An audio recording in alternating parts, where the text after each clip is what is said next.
अस्सलाम वालेकुम नाज़रीन, गुलिस्तान न्यूज़ के फेसबुक लाइव में आपका खुश आमदेद है। पहलगाम हमले के बाद जम्मू कश्मीर या भारत और पाकिस्तान के दरमियान की सूरत हाल से हम सब लोग वाकिफ़ है और जिस तरीके से जंगी नौबत सामने आई, मिलिट्री ऑपरेशन किया गया और अभी जो है सूरत हाल है कि सीज़ फायर भी हुआ है, लेकिन दोनों तरफ से तबाही भी हुई है जहाँ तक सरहदों का या लाइन ऑफ कंट्रोल या इंटरनेशनल बॉर्डर्स का ताल्लुक है। मेरे साथ है ओपी शाह साहब, जो कि renowned social and peace activist है, ट्रैक टू डिप्लोमेट है और ये चेयरमैन है Centre for Peace and Progress. Thank you sir for your valuable time. सबसे पहले आपसे जानना चाहेंगे अभी जो सिचुएशन है, prevailing situation in Jammu and Kashmir या ओवरऑल जो भारत पाकिस्तान के दरमियान जो हालात बने हैं, एक दूसरे के ऊपर वॉर किया गया, सो पहला कमेंट आपका, किस तरह से आप इस सारी सिचुएशन को देख रहे हैं? जो ये दिखाता है कि भारत और पाकिस्तान की लीडरशिप इसको दूसरा मोड़ दे सकती थी। अच्छा हो गया कि फिर भी फाइनली सीज फायर हो गया और उम्मीद की जाती है कि सीज फायर को दोनों पार्टी, दोनों कंट्रीज ईमानदारी से पालन करेंगे। कोशिश ये होनी चाहिए थी कि इस ऑपरेशंस होने ही नहीं चाहिए थे।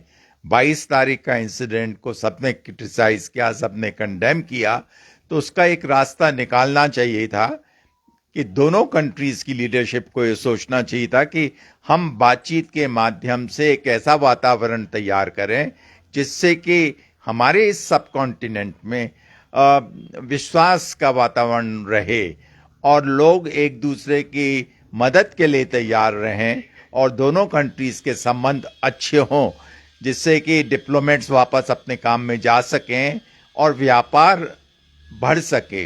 इन सब चीज़ों की आवश्यकता है। तो इस समय दोनों लीडरशिप को बहुत सोच के, विचार के, मैच्योरिटी दिखानी पड़ेगी कि ऐसा काम करें कि जो गलती हो गई वो गलती फिर रिपीट नहीं हो। जी सर, ये जो यूनाइटेड नेशंस का कहना है कि हमारी वजह से मीडिएशन हुआ है, सीज फायर एग्रीमेंट हुआ है इंडिया पाकिस्तान के बीच में। आज चूँकि DJMOs की मीटिंग भी है, हालात से हम वाकिफ़ हैं कि दोनों ने मिलिट्री ऑपरेशन एक दूसरे के ऊपर किया। खैर, एक न्यूक्लियर वॉर की तरफ हम जा रहे थे उससे, लेकिन सीज़ फायर की वजह से जो है हालात अब काबू में आ रहे हैं। जो आज की मीटिंग है, इस मीटिंग की इम्पोर्टेंस क्या समझते हैं आप? दूसरा ये कि इससे पहले भी सीज़ फायर एग्रीमेंट्स हुए हैं।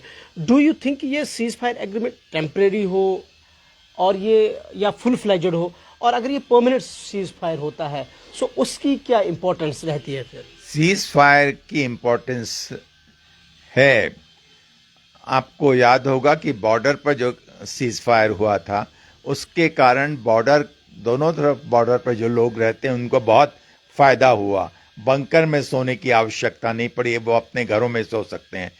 तो उम्मीद यही की जा रही है, जैसे मैंने आपको कहा था, कि दोनों तरफ ईमानदारी से सीज फायर का पालन करें और इससे जनता को फायदा होगा।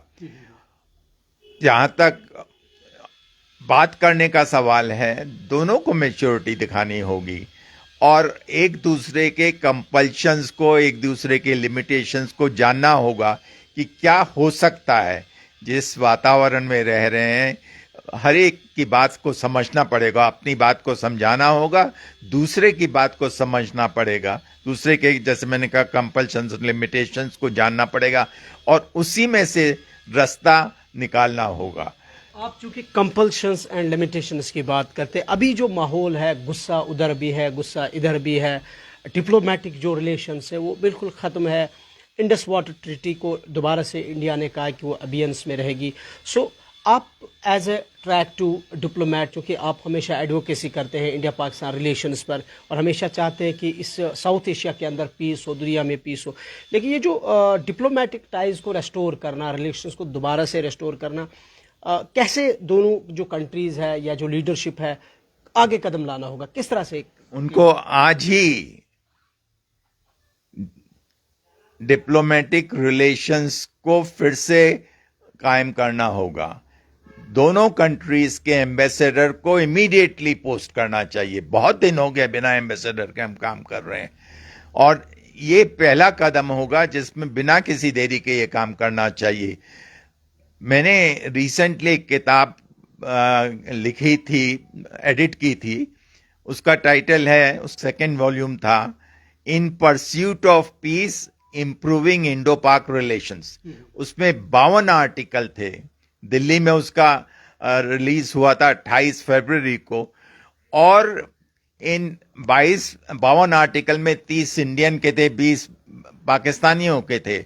हर आर्टिकल में हर राइटर ने और इंपॉर्टेंट लोगों ने आर्टिकल लिखे हैं, पाकिस्तान से भी, इंडिया से भी। सबका ख्याल ये था कि हिंदुस्तान और पाकिस्तान के संबंध अच्छे होने चाहिए। ये किसी ने नहीं लिखा उस अपने आर्टिकल में कि अच्छे संबंध नहीं होने चाहिए। कैसे अच्छे होने चाहिए उसके बारे में मत अलग अलग हो सकते हैं, लेकिन अच्छे होने चाहिए, इसकी पूरी चेष्टा सब चाहते थे। मुझे आज श्रीनगर में नहीं रहना था, मुझे आज इस्लामाबाद, कराची और लाहौर में होना था। वहां भी किताब का रिलीज होता और डिस्कशन होता। तो जब एक किताब के हम लोग साथ काम कर सकते हैं और अपने विचार रख सकते हैं, और खूब खुशी से जब दिल्ली में हुआ तो पाकिस्तान के बहुत इंपॉर्टेंट लोगों ने उसमें शिरकत की, तो उससे ये लगता है कि वातावरण ठीक किया जा सकता है। लोग चाहते हैं कि संबंध अच्छे रहें, लोग चाहते हैं कि व्यापार बढ़े, लोग चाहते हैं कि peoples to people contacts strengthen हो। तो इसकी चेष्टा हमको करनी होगी, और सरकार को, पॉलिटिकल पार्टीज को इस पर बहुत ध्यान देके ये काम करना चाहिए। जिस तरह से आप कह रहे हैं कि एक गुड रिलेशंस की ज़रूरत है दोनों कंट्रीज़ को, लोग भी चाहते हैं, जो आपने कहा कि मीटिंग्स हुई, आपकी तरफ से जो डिप्लोमेट ट्रैक टू डिप्लोमेसी के ज़रिए आप कोशिश करते हैं। सर, ये जो अभी सवाल लोगों का ये है कि जो एग्रीमेंट हुआ है सीज़ फायर का, या आज उस पर दूसरी मीटिंग है, इससे पहले भी एग्रीमेंट्स हुए, और उसका बुनियादी जो इशू रहा है वो हमेशा कश्मीर रहा है। यहाँ कुछ इंसिडेंट होता है तो पाकिस्तान के ऊपर इल्ज़ाम, पाकिस्तान में कुछ होता है तो इंडिया वालों पर इल्ज़ाम लगाया जाता है। So how is it possible कि ये जो एग्रीमेंट आज हुआ है, ये लॉन्ग रन में भी काम कर सकता है और ये एस्टैब्लिश्ड एग्रीमेंट होगा? ये काम करने के लिए सरकारों पर दबाव हो, इसके लिए सिविल सोसाइटी को, वेल मीनिंग पर्सन्स को और मीडिया को इम्पोर्टेंट रोल अदा करना होगा। आप दोनों को भी इसके बारे में सोचना होगा, और कि कैसे मीडिया पॉजिटिव कंस्ट्रक्टिव रोल अदा करे कि जिससे ऐसा वातावरण बन सके और दोनों देशों के संबंध अच्छे हो सकें, और पॉलिटिकल लीडर्स ज़्यादा अच्छा काम कर सकें और शांति और सद्भाव के लिए काम कर सकें। इसके लिए कदम उठाने होंगे। ओपी साहब, जो यूनाइटेड नेशंस के जो प्रेसिडेंट है डोनाल्ड ट्रंप, उन्होंने कल अपने सोशल मीडिया ट्रुथ पे कहा है कि हम कश्मीर इशू को भारत पाकिस्तान के साथ मिलकर रिजॉल्व करेंगे, और उन्होंने इसको 1000 ईयर्स इशू करार दिया है, ऑल दो कि उस पर गवर्नमेंट ने अपना स्टांस बता दिया है। So how do you see the Trump statement? मैं ट्रंप साहब के स्टेटमेंट के ऊपर, जो अमेरिका के प्रेसिडेंट हैं, टिप्पणी नहीं करना चाहूँगा। मैं यही चाहूँगा कि हिंदुस्तान के लीडर्स इतने होशियार हैं कि वो आपस में बराबर बात करके अपने संबंधों को ठीक करने की चेष्टा करेंगे, और उसमें अगर ट्रंप साहब भी मदद कर रहे हैं तो अच्छी बात है, उनकी शुभकामनाएं भी इस काम के लिए स्वीकार हैं। असली काम हमारे प्राइम मिनिस्टर्स को करना पड़ेगा, यानी कि प्राइम मिनिस्टर्स को करना है। चूँकि आप काफ़ी टाइम से कश्मीर आते हैं, खासकर एब्रोगेशन के बाद बहुत बार आप कश्मीर वैली आए, जम्मू भी गए। सो ये जो इंसिडेंट पेश आया 22 अप्रैल का पहलगाम के अंदर, उसके बाद हालात जिस तरह से हम अभी बात कर रहे हैं, किस तरह से आप देख रहे हैं कि लॉन्ग रन में अब यहाँ पे जो अभी तिजारत ख़त्म है, या हमारा जो टूरिज़्म सेक्टर है वो भी अभी बिल्कुल, जिस तरह आपने भी देखा कि बुकिंग्स कैंसिल की गई है, इसको बहाल होने में कितना वक्त लग सकता है, इसको दोबारा से जो रिवाइव करने में कितना वक्त लग सकता है? दूसरा ये कि क्या आपको लगता है कि जो आने वाले जो अमरनाथ जी यात्रा है उस पर इसका कुछ असर हो सकता है, जो अभी हालात हैं? सरकार को, और उसमें मीडिया का रोल भी है, एक पॉजिटिव रोल अदा करना पड़ेगा और इफेक्टिवली करना पड़ेगा। सरकार मजबूती से अभी से काम चालू कर दे और मीडिया उनको सपोर्ट करे और सिविल सोसाइटी भी उनको मदद करे, तो इसमें बहुत ज़्यादा समय नहीं लगेगा। लोग जो आना चाहते हैं छुट्टी मनाने के लिए, कश्मीर की घाटी का आनंद लेना चाहते हैं, वो जरूर आना चाहेंगे। उनको एक विश्वास देना होगा कि व्यवस्था ठीक है। मैं इसी समय आया हूं और आप समझ सकते हैं कि कितना प्रेशर होता होगा घर वालों की तरफ से, लेकिन इसी चीज को कि साहब ये विश्वास किया जाए कि आप सेफली रह सकते हैं। मैं 8 दिन से हूं यहां, मुझे कोई दिक्कत नहीं हुई। तो इस तरह की बात रेस्ट ऑफ द कंट्री में जाए जहां से लोग आते हैं, तो जरूर जल्दी से जल्दी हमारा जो कैंसलेशन हुआ है वो सब वापस आ सकते हैं और लोग फिर कश्मीर बड़ी तादाद में छुट्टी मनाने आएंगे। आखिरी सवाल आपसे रहेगा, चूंकि हम आपको बीइंग पीस एक्टिविस्ट के तौर पर देखते हैं, दोबारा से लोग आप जिस तरह से बात करते हैं कि हम पीस के ख्वाह हैं, we want peace, we want progress, we want development, not only in Kashmir valley, पूरे इंडिया में, पूरी दुनिया में कश्मीर में पीस हो, अमन हो, खुशहाली हो, तरक्की हो, लोग खुशहाल यहाँ पे रहे, क्या कहेंगे आप? कश्मीर के लोग ये चाहते हैं और इसमें सब लोगों का जो रोल, सब लोगों को अपना मीनिंगफुल रोल अदा करना होगा। और मेरी जितनी बात हुई है कश्मीर के लोगों से, उनने चाहा है कि लोग फिर वापस आए और वो चाहते हैं कि यहाँ पर शांति बहाल हो। और कश्मीर के लोग कहते हैं कि जो भी आएंगे यहाँ उनको कोई तकलीफ नहीं होगी। कोई भी वार नहीं चाहता है कश्मीर में। इतने लोगों से बात की हूं, इतने ग्रुप से बात की हूं, कोई वार नहीं चाहता है। और वो 22 अप्रैल की घटना के बहुत विरोधी हैं। उनने कहा कि हमको बहुत दुख हुआ वो जो हुआ है, उसका विरोध करते हैं।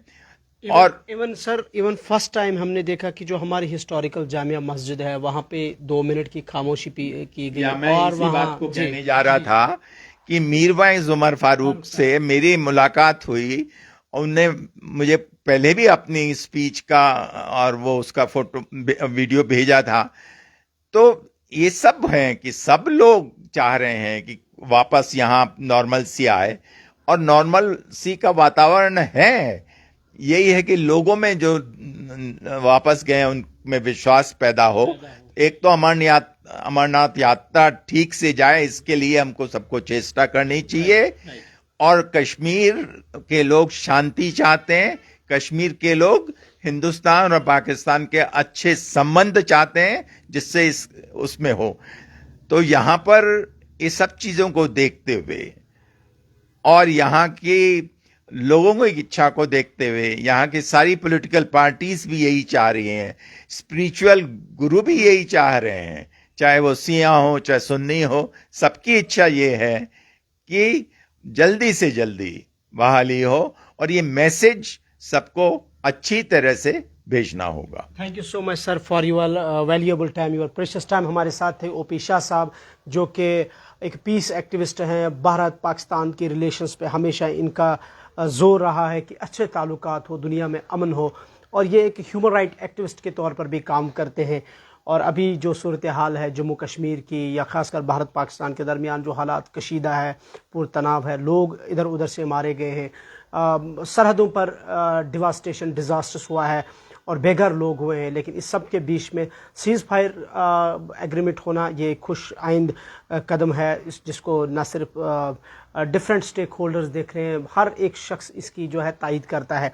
लेकिन जिस तरह से शाह साहब ने कहा कि कश्मीरी पीस चाहते हैं, कश्मीरी अमन चाहते हैं, कश्मीरी यहाँ तरक्की चाहते हैं, और इसके लिए न सिर्फ आम लोगों को बल्कि सोसाइटी के हर शख्स, फ़र्द को, और ख़ासकर भारत पाकिस्तान की जो लीडरशिप है उनको एक स्टैंड लेना पड़ेगा। और इन डिस्पाइट की थर्ड पार्टी इंटरवेंशन हो, दोनों ममालिक अपने रिलेशंस बेहतर करें और इस पूरे खित्ते में अमन और खुशहाली जो है उसकी बाहर यहाँ पे लौट लाएं। बहुत बहुत शुक्रिया गुलिस्तान न्यूज़ देखने के लिए। मेरे साथ है मेरे वीडियो जर्नलिस्ट फिरदौस नजार, इमरान नाइकू, श्रीनगर। अल्लाह हाफ़िज़।